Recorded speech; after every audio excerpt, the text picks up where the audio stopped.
Tantor Audio, a division of Recorded Books, presents The Wind Whistling in the Cranes, a novel by Lídia Jorge. Translated by Margaret Jocosta and Annie McDermott. Narrated by Cassandra Campbell.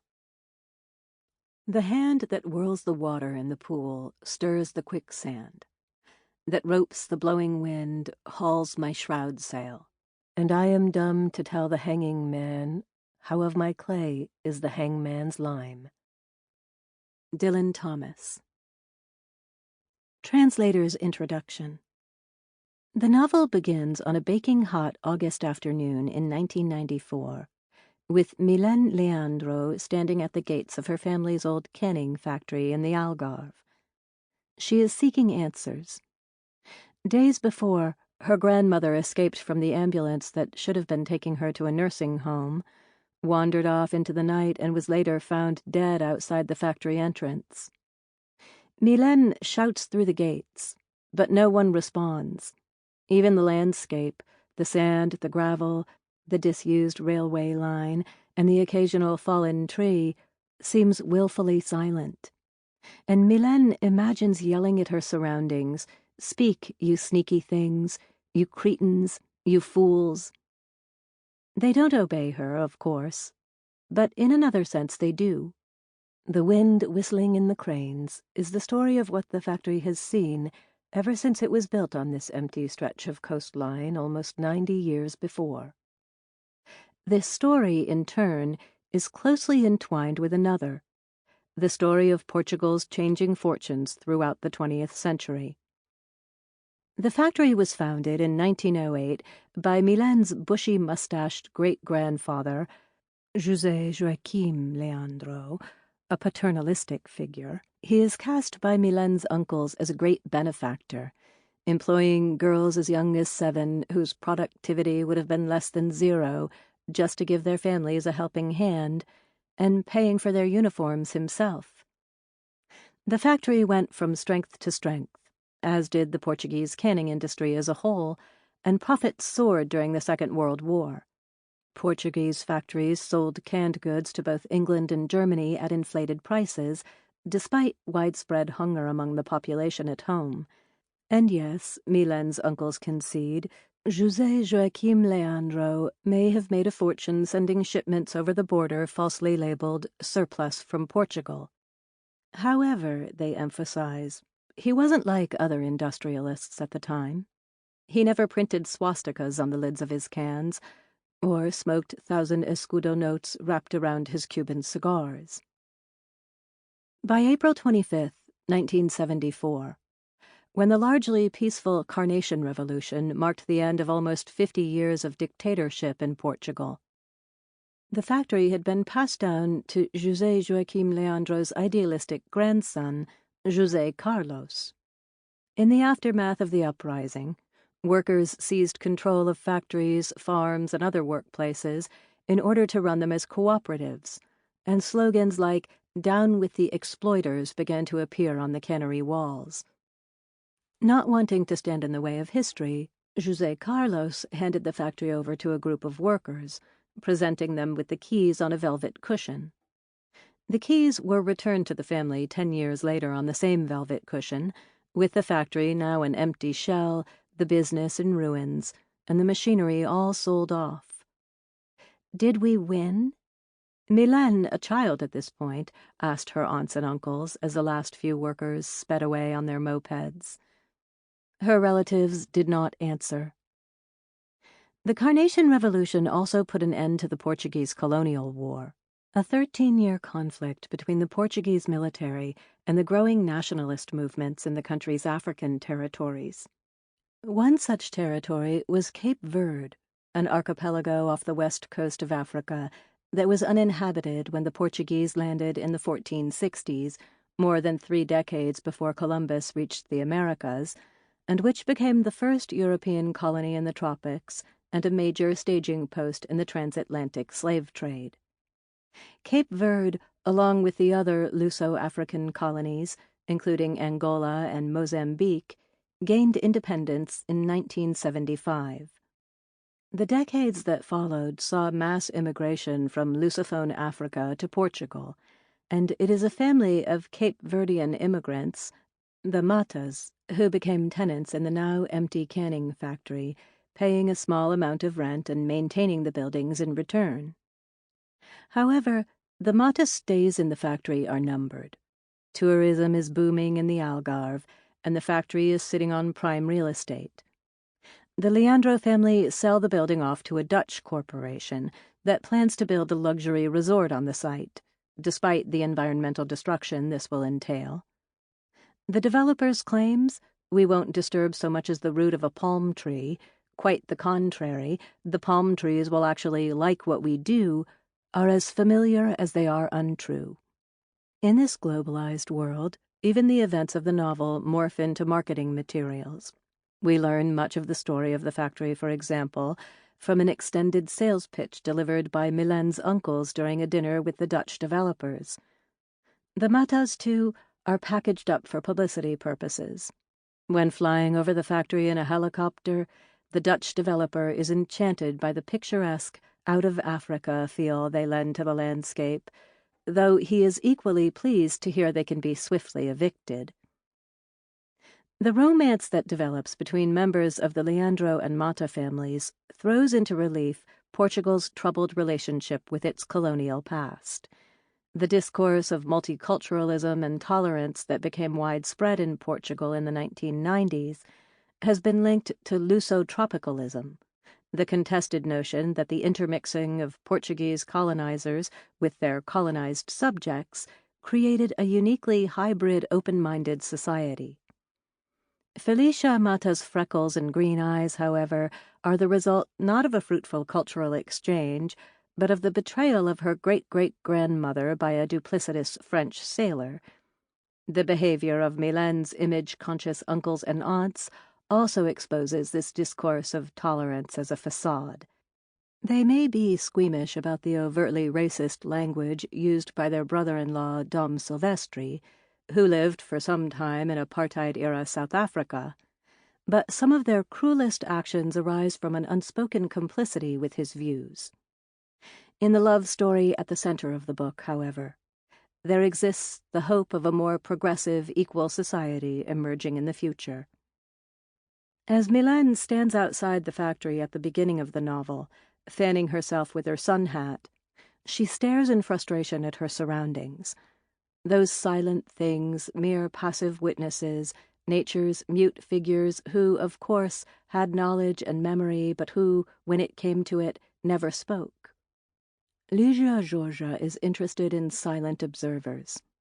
She has said that her aim as a writer is to be a witness to a time, charting the changes taking place in Portugal and the world, and the ways people shape and are shaped by them.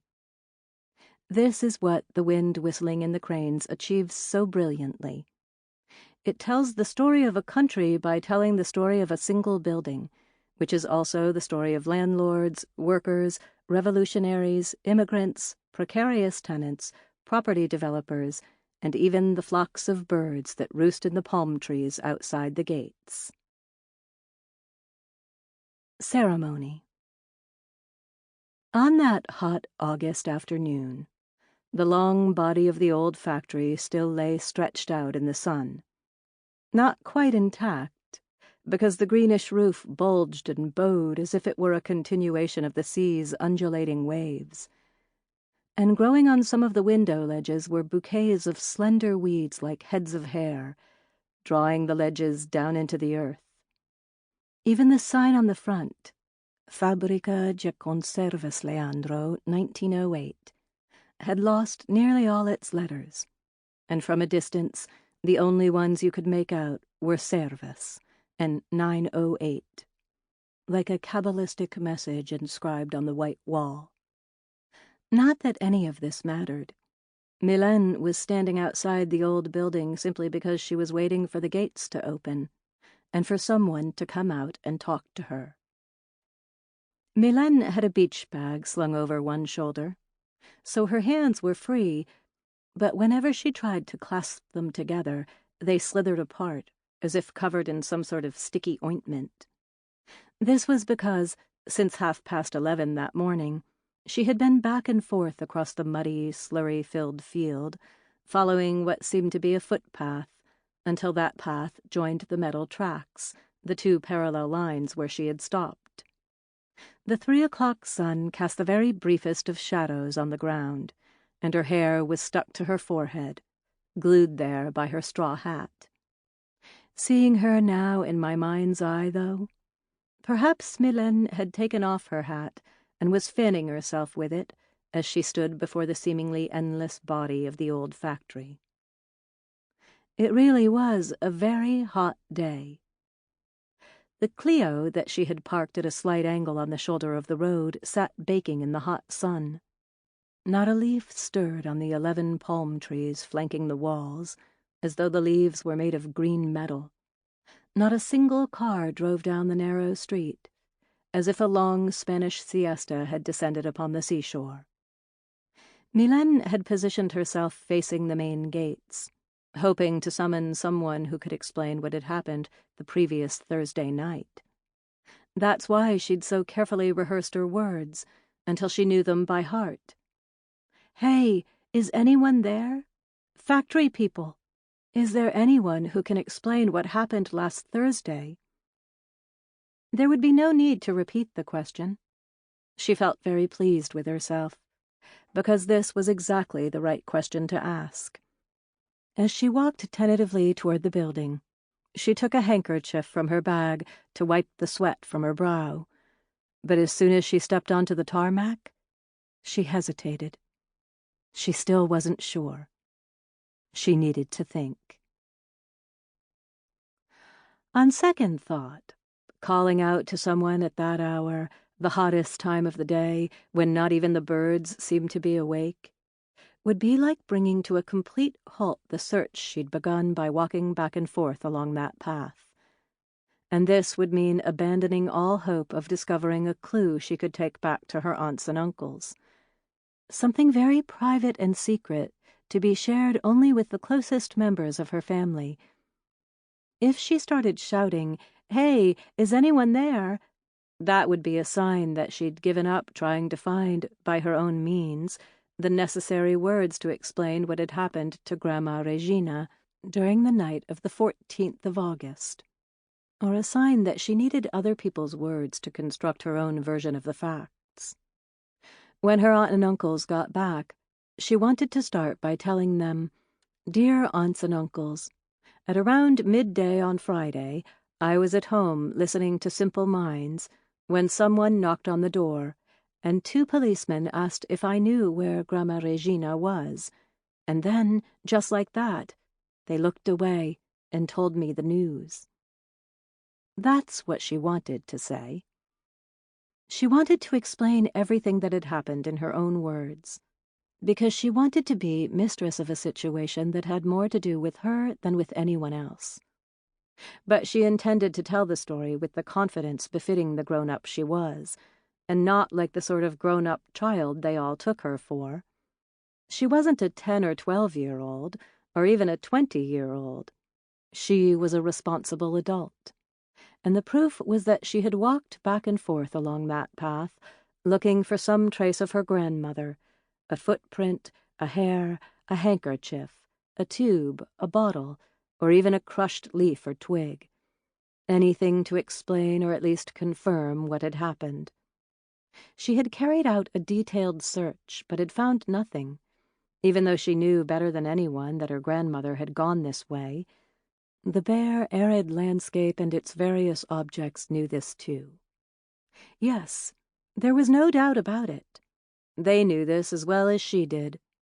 But the sand, gravel, and slurry, along with the occasional old fallen tree, and the railway lines along which the wagons used to carry timber, were all part of the stubborn silence maintained by those silent things, mere passive witnesses, nature's mute figures who, of course, had knowledge and memory, but who, when it came to it, never spoke. However many questions you asked, they remained hidden away, secret, silent. That was their response. Silence. Mylène almost felt like turning around and saying out loud, "Speak, you sneaky things, you cretins, you fools!" Except that in the middle of that empty space, she couldn't start berating the world's objects as if she were an imbecile, or as if she were only 10 years old. All she had to do was imagine that these silent objects were deliberately conspiring to cover up what had happened on Thursday, so that she wouldn't know what to tell her aunts and uncles. Mylène stood there, fanning herself and staring angrily at the dumb creatures that made up the landscape, knowing that she would never get anything out of them. "You idiots! You fools! Speak!" That's why she'd spent all morning searching.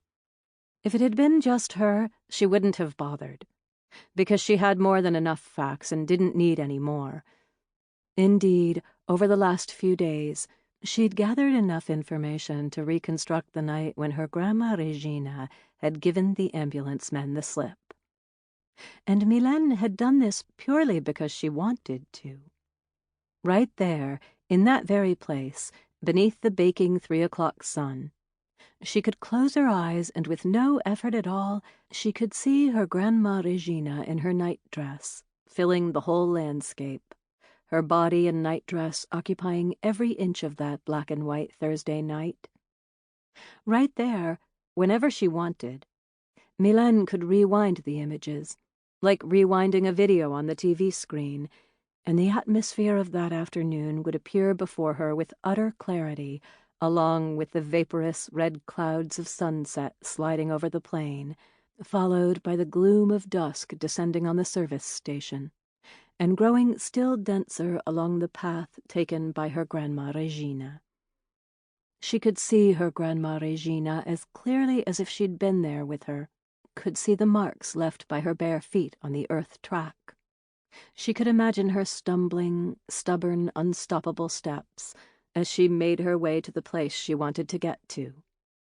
And that place was the Fábrica de Conservas Leandro, 1908. The factory.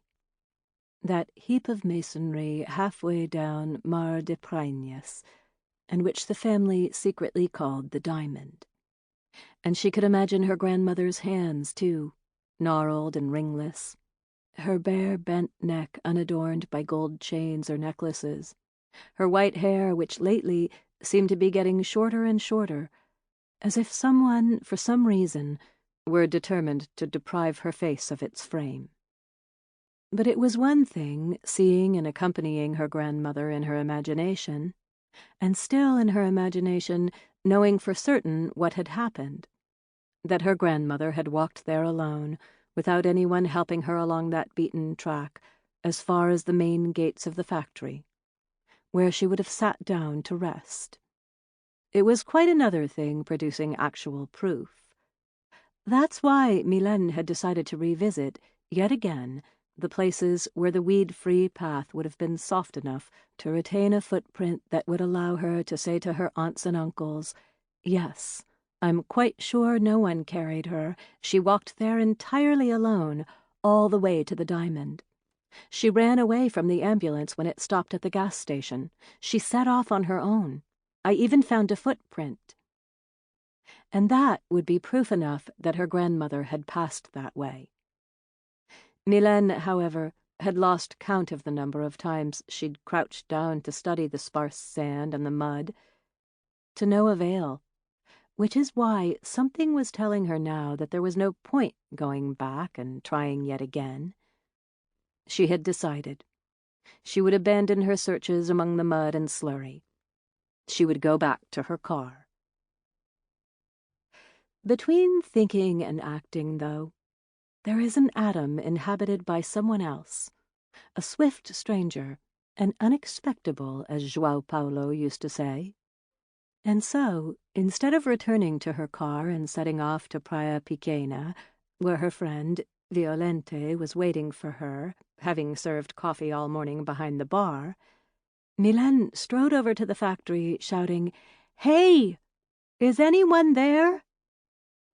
She started shouting loudly, throwing all her energy into it, surprised to hear her slight, fragile voice on that hot afternoon, and surprised that it sounded the way it did, reverberating importantly in the air. Hearing her words spreading and multiplying around her as if they were increasing in size and volume. Excited, Mylène again filled her all-powerful lungs with air before shouting, "Listen, please! Is anyone there?" No answer came from inside the long building. The red brick chimney rose up above the roof like a clenched fist. The image of a gigantic raised fist, emerging from the decaying reality of the factory in defiance of something invisible to the eye, but which hung in the air like a threat. A security tower. The Diamond's own personal security tower. So Mylène continued to shout until her voice gave out completely and sounded to her like the ridiculous quacking of a duck. "Can anyone hear me? Is anyone there?" At that moment, a truck laden with salt appeared from the direction of Bairro dos Espanhos, grinding along, and the driver, enthroned in his seat and looking straight ahead, leaning slightly toward the windshield, his eyes fixed on the road, as if all he had to do in life was carry behind him that mountain of salt, passed her by without even seeing her. Mylène waited for the great open-top trailer to head off down the road and disappear into the distance. Then she stared at the factory gates, beneath the intense 3 o'clock light, which neither retreated nor withdrew, and she accepted the facts as they were.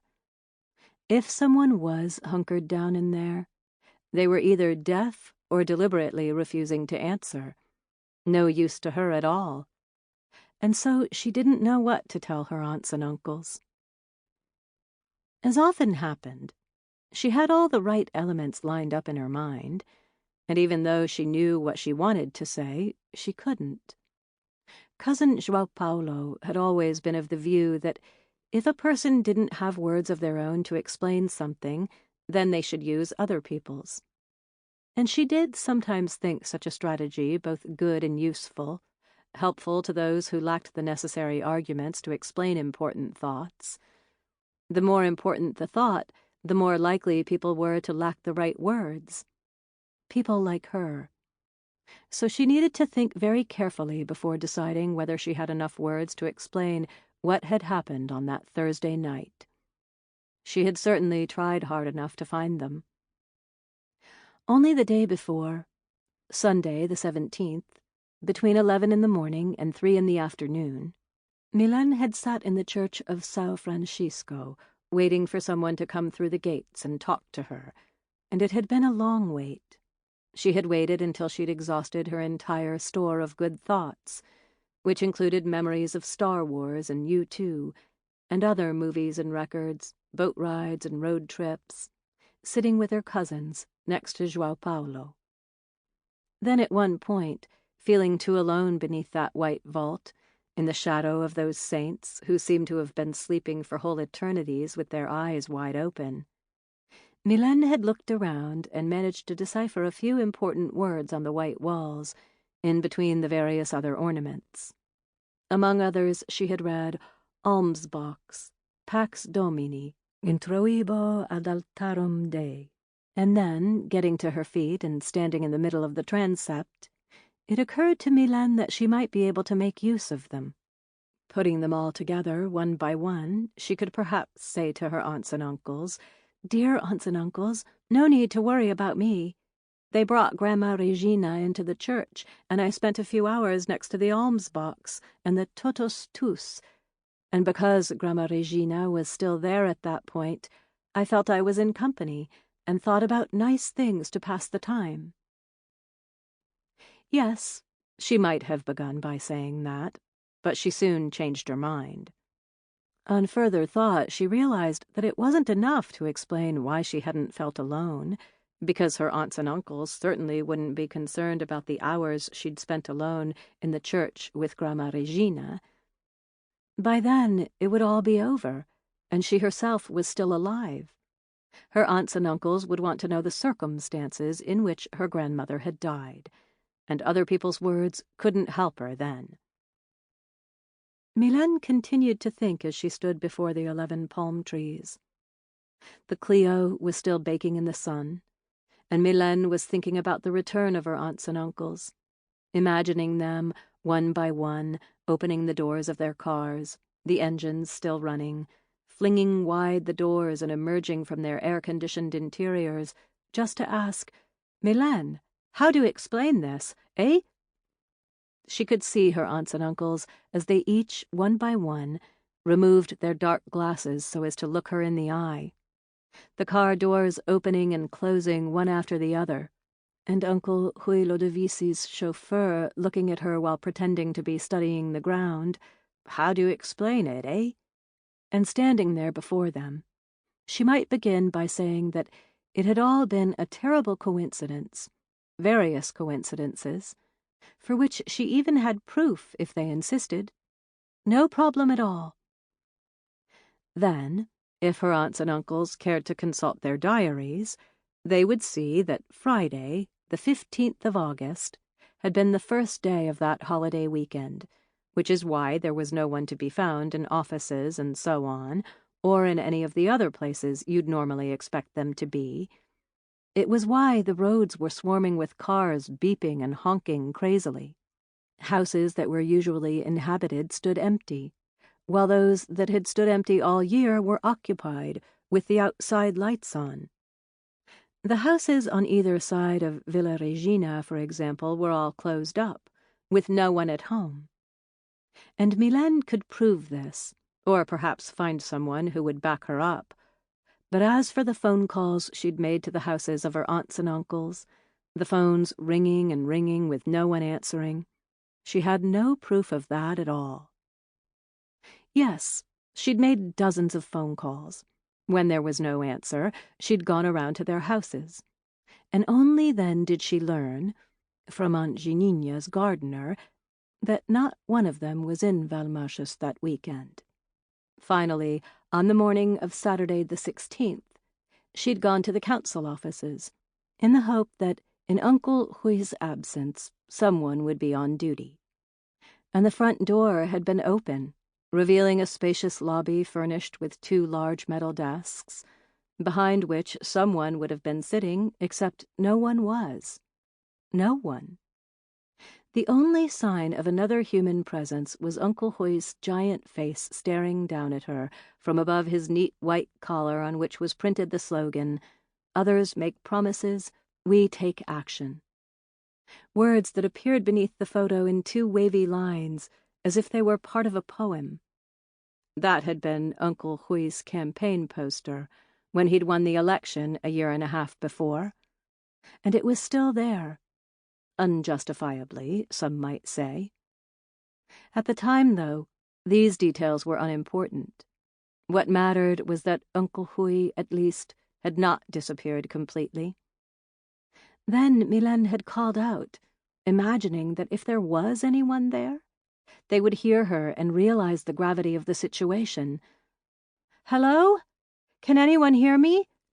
It's just to say that the mayor's mother-in-law has been found dead outside the old factory. She's dead." Mylène's voice had echoed around the vast hallway of what, 3 centuries before, had been home to a company of discalced nuns. But no one answered.